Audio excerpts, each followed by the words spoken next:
I'm going to be honest with you. I need a boyfriend. And you're probably saying, why, Robin? I thought you were happy alone. I am, to a point. But I need a boyfriend for these reasons. One, to do the dirty dancing lift with me. Like, I really want to do that lift. I'm finally, have maintained a weight that I can do it. Like, when I was heavier, no one was going to be able to do the lift with me. But now that I've lost weight, I can totally do the lift. This lighting is really bad. The other reason I need a boyfriend, to do all the TikTok trends. Like, I really, really, really want to go to Home Goods with somebody and do the funny things like, do you have this? Like, that looks so fun. Like, I need to do that with somebody. A boyfriend would be perfect. Also, the other TikTok trends, like, I've missed out on. The one where, the person turned you upside down. Like, I wanted to do that so bad, and I had no one to do that with. So anyway, this is the practical reason Robin needs a boyfriend. Know anyone? Oh, ho, ho. Let me get this straight. You're saying that you need a boyfriend to do accessory reasons and content creation reasons? That's the actual reason why you need a boyfriend? Come on, Queen, just tell the truth. You want a boyfriend / need a boyfriend to do everything that you can't do. I.e., you want a handyman that goes around and fixes things. You want someone to pay the bills. I know you could say that you're a boss babe, but even the biggest boss babe wants a man to pay her bills. Women don't like to pay their own bills. Come on, that's almost biological. You also need someone to cut the grass. You need someone to maintain your cars. You need a man to do the manly things around the house, because I don't care how much you want to say that you're strong and independent. No woman wants to do all these things on her own. It doesn't gel with them. Sure, you could do it for a while. You could do it for 3, 4, 5, 6 years. Boss babe it up. Eventually what's going to happen is you're going to get to a point you're going to say, you know what? I'm tired of doing this. So why don't you just come out and say it, Queen? Say the real reasons. I mean, seriously, the dirty dancing lift, that's the ultimate reason to get a boyfriend? I'm pretty sure that Chad and Tyrone lift you plenty in the bed. You don't need to dance. They'll lift you, drop you, and then take you back to Pound Town. And other reasons, you want to do the TikTok trends? Seriously, you want a trend, all right, just not the TikTok type. Good luck with that, Queen. Let us know how that works out. Before we move on, I want to say thank you, fam, to all of my subscribers for supporting this channel. I truly appreciate all of you who leave comments, who like my videos, and share them on other social media platforms. I truly gotta say thanks, fam. If it wasn't for you, I wouldn't be here. And for those of you who haven't subscribed yet, I thank you for tuning in, and I hope you decide to hit that subscribe button. Moving on! One thing I really dislike about being single is not having someone around to process life with at the end of a day, at the end of a long week. I've been going through it this week, guys, for a lot of different reasons. One of them is I've been having some medical stuff going on and I don't have answers yet. And there's a lot of fear and uncertainty happening. Sitting here and I have my dearest, bestest friends that I can send Marco Polos to and voice memo and FaceTime. I just want someone to sit and talk to me in person at the end of a day. So if you're also feeling alone in your singleness, you're not alone. You're not alone in your aloneness. I'm sorry, though. Le who? The her. You know, this girl has said this time and time again. If you've been watching my channel for more than 5 minutes, you should know this saying from me. Women end up lonely and men end up alone. There's a difference. And here's an example of being lonely versus being alone. She hates the loneliness now because obviously it's at the tough time. It's at a medical thing. She didn't say what, but obviously it's serious enough that it's got her worried. And she wants a man there to reassure her. She wants someone there to talk her through this. Someone who's not going to be super emotional. Notice that she didn't say that she wants to be with another woman at this point. She has friends, but she doesn't need someone to take her deeper into like an emotional road that's going to spiral out of control and eventually crash. No, she wants a man that's going to be a little bit more logical. He's going to be her rock where she can anchor herself to and ride out this storm. Ladies, it's biology 101. You could say I'm strong and independent all you want, but when the moment of truth comes, you end up just like this queen. Like, oh, you know, I really would want a man right now so I could talk to, so they can take me through this whole thing. I.e., I would like a man who will not get super emotional, who will be stoic, and I can write some of his stoicism. I can get inspired from his courage to help me through this tough time. There's no shame in a minute, ladies. I know womanism has actually gave you a super dose of that Kool-Aid to make you think, yeah, you don't need no man. Just cry your eyes out and know that the sisterhood is going to be with you in spirit. Yeah. Sure, how's that working out? Oh, not so awesome, huh? But hey, why don't you use that other thing that the woman has told you to use when you feel lonely? That reminds you don't need a man. You know that thing that you got to connect up to the wall socket and it vibrates you to sleep? Yeah, that thing. Let's see if that vibrates you through this turmoil. Moving on. So I talked about how dating in your 50s is so humbling. Here's another story time. I have so many stories about dating in your 50s. I could write a book. The title would just be like, no. No, the title would be like, dating in your 50s, the streets are filled with trash. I'm going to trademark that. This is Harlem Guy. I met him on the apps, otherwise known as the place where dreams go to die. I think I met him on Hinge. And I got excited. Don't get excited, ever. Because he was like cute and nice, and his profile was like really cool. He was nice. How do I know he was nice? We traded messages, and he had like a sense of humor and like a quick wit. And I think we spoke on the phone once quickly before the date. First part of the date was really cool. He came up by me. We went to the movies. He like went up to the thing to order like, you know, popcorn or whatever. And he's like, I'll have a rum and Coke. But it was like funny the way he said it. That wasn't funny, but he was funny. We had fun sitting, chit-chatting in the movies. And then we decide we're going to get something to eat afterwards. And I'm like, so tell me, like, what's your situation? Like, how long were you with your wife? How long have you been apart? And then I come to find out he's not divorced. Of course not. Of course he's not. Mind you, this is not the first time. I had 3 guys pull this on me. So you think I would have learned? No. We don't learn.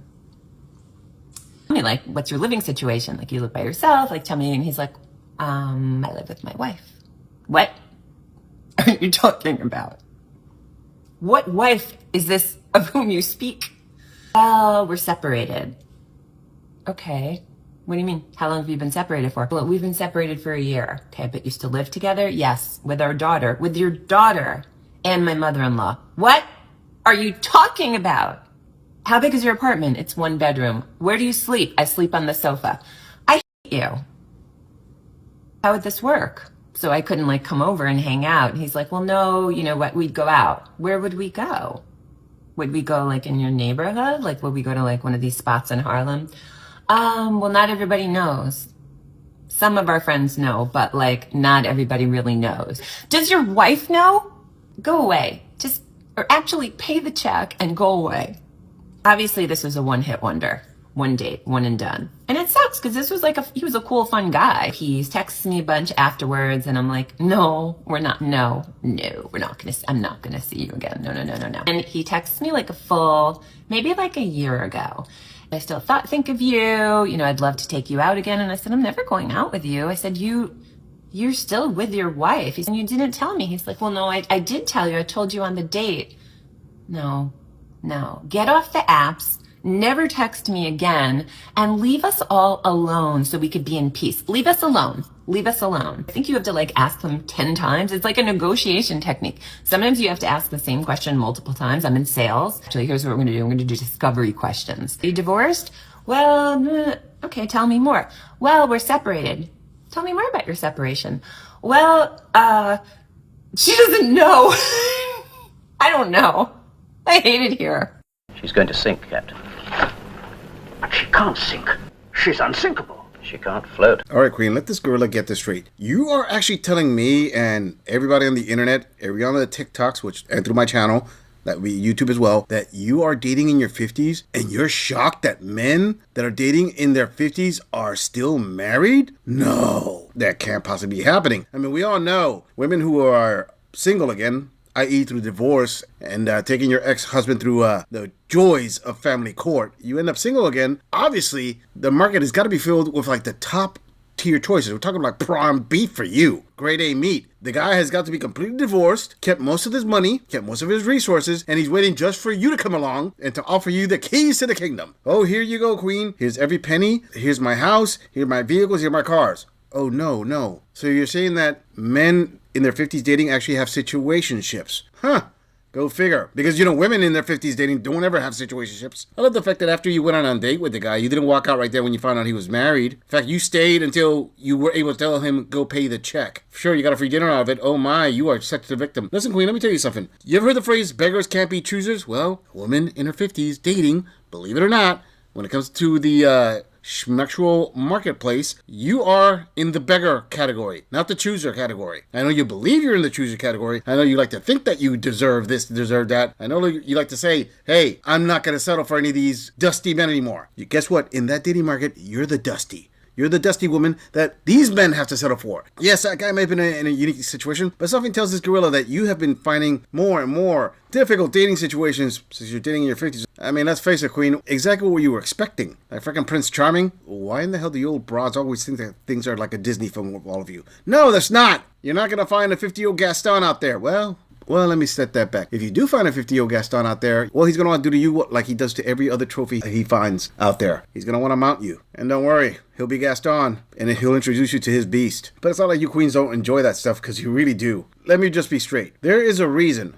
why men in their 50s, the ones who have taken care of themselves, have a roster. And there's a reason why women like you may complain about it, you may say this and that, but you're always willing to be part of that roster, even for a short term. And that is because, A, women like you, busted 50s with high mileage, a little traction, and a whole lot of baggage are abundant. And men of quality in their 50s, who are in shape, who have money, who have status, who have resources, are the rare commodity. Sorry, sister, you're not in a seller's market, you're in a buyer's market. I.e., the tacos have lost value, but the sausage has gone up to grade A beef status. Moving on. Dating over 50, so I kind of started to feel like a little uneasy about like some failed relationships that I've had, right? Since I've been dating for a few years. Obviously, I'm still single. So obviously, the few short-term relationships that I have had haven't worked out. And so I just started reading this book. I will put it down below in the caption because I can't remember what it's called right off the top of my head. But something that he said in that book that was so profound that has really changed the way I view dating is this: every failed relationship that you've had is actually a lesson to learn and a way to increase your self-worth. Because every time you walk away from somebody who isn't right for you, or who isn't treating you well, or who for whatever reason just isn't meeting your needs, you're increasing your self-worth because you're choosing yourself instead of choosing, that person and wanting that person to change. Like after a divorce, I would say one of the biggest lessons that I've learned is you can't change other people. You can only change yourself. And so that has been huge for me. It's just really sort of changing my perspective on it. So if you're also dating and feeling frustrated because you've had some failed relationships, you're not alone. Me too. And so why don't you try to reframe it like I have and say this instead, which is every failed relationship that I have had is improving my self-worth because I've learned something from it to make me a better version of myself. And maybe that certain person needed to come along so that I could learn the lesson, so that I could become the version of myself that I need to become to attract the right person, like my forever person. So anyways, leave me a comment down below and let me know if you can relate, if you're also dating. And I'm headed to eat some sushi with my high school girlfriends for an early birthday dinner. I turned 52 in like a week and a half. So anyways, this is my outfit of the night. Burgundy and brown is like one of my favorite new color combos to wear. So hope y'all have a great night. All right, fam, I gotta say it. This gorilla has got to applaud the men who actually write these like female self-help books. I mean, I gotta say it. I truly do recognize the hustle there. It's amazing. That is some top quality snake oil salesman right there. Sister, this is the kind of like mediocre psychobabble that women actually believe is 100% true. And nothing could be further from the truth. Okay, listen, I know my female viewers are going to say, wait a minute, gorilla. I do feel my self-worth goes up after every relationship I have. That is true. Okay, let's play this out. I love this. So, according to this, every relationship increases your self-worth. According to that theory, let's run this out. That would say that a woman who's been married and divorced 3 times, she's got 3 divorces under her belt of all that baggage and all that crap, she's more valuable than 90% of the women out there. She is the top quality value woman. Her self-worth is through the roof. And as she said, as my self-worth increases, I'm going to attract the one. So the previous guys were not the one. Now the 4th guy she's going to get with is going to be the one, because following this logic, the self-worth is up there. Somehow having more mileage,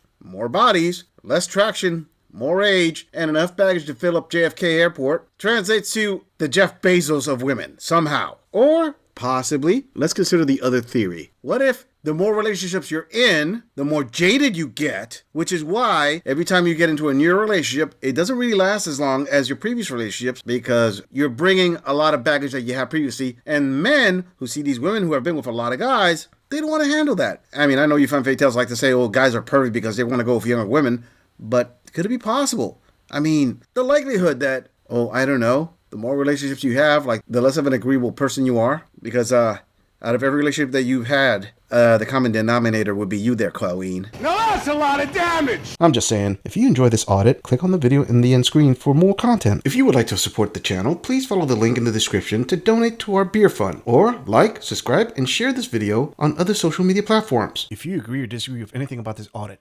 please let us know in the comments. I'm going to leave this audit right here. I'll see all of you in the next episode.